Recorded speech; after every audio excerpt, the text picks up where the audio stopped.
Greetings from ABC Acres. I'm Grant Shadden, here in our nursery area to show you this method that we've been using this past season. For our purposes, we've been using it to do what's known as healing in some overstock bare root trees that we ordered from our spring planting projects that we're going to use now in a fall planting project. But I'm going to explain how you could use it to start your own backyard nursery, or to start a small nursery project in your own budding permaculture property, whether it's a small acreage or a larger farm scale permaculture operation like we have here. Now you can see we have these hay bales here, and these were old hay bales that they got exposed to the rain. A tarp blew up and they got wet and they started getting a little moldy, so they were no longer good for feed, or really they weren't even good for bedding at that point. But we found a perfect use for them in building these sidewalls of our raised nursery bed. They're very easy to move around, so we can just pry them away like this. And the great thing about that is when we're ready to harvest our trees, when we want to go out and plant them, we can just pull these hay bales away like so, and then take a nice either flat headed spade or a nice garden fork like this and go underneath the root zone of our bare root trees and pop them up. So we're having very minimal disturbance or damage of the root zone of our bare root trees, and we can collect however many we need just by pulling these sections away and then simply putting them back up again. And so that's a great use, especially if you're on a farm. Inevitably you have what's called waste straw or waste hay that gets exposed to the elements, and this is a great repurposing of this.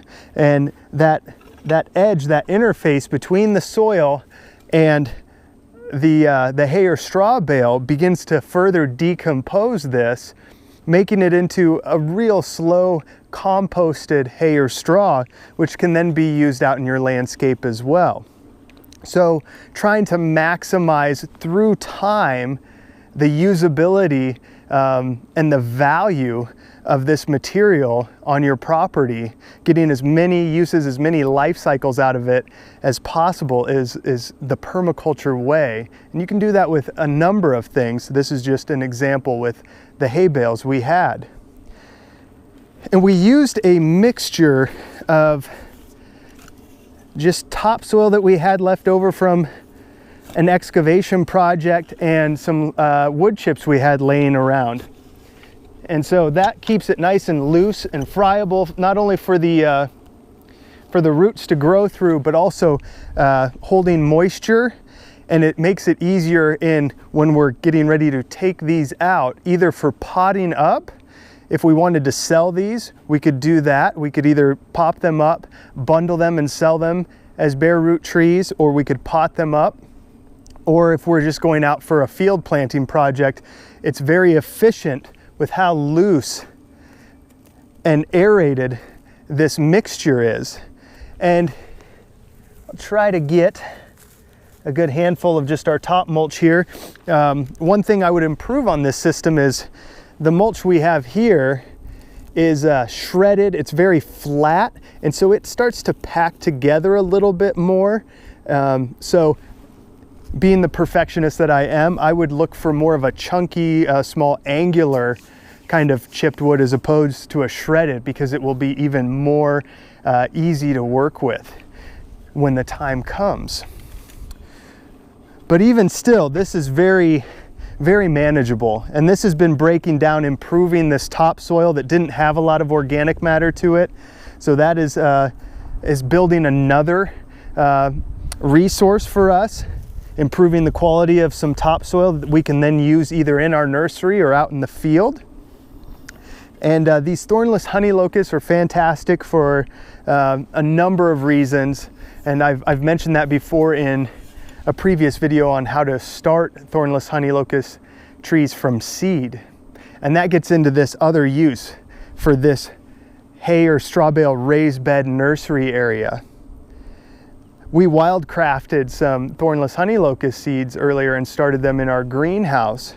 But if we wanted to even further increase our economic efficiencies on these large planting projects, we could take all those seeds and simply make lines just like in a garden and plant our seeds out. We could do the same thing with chestnuts, acorns for oaks, whatever we want to plant. This is a fantastic way to leverage your time and save potentially hundreds if not thousands of dollars in nursery stock with a very minimal investment in materials. You can get seed for pennies on the dollar over even some young bare root starts. And if you have the time, especially if you're on a property, you've been learning about permaculture or agroecology or regenerative agriculture, whatever people are calling it, you can use that time while you're observing your land, making a plan, designing for your lifestyle, for the yields that you want to be able to harvest off of your property, and start some mainframe trees, shrubs that you know you're going to want in time, and even have a little side business, a little cottage industry of being able to sell your tree and shrub starts. This is a minimal investment for really a high potential financial yield for you as a nice side income.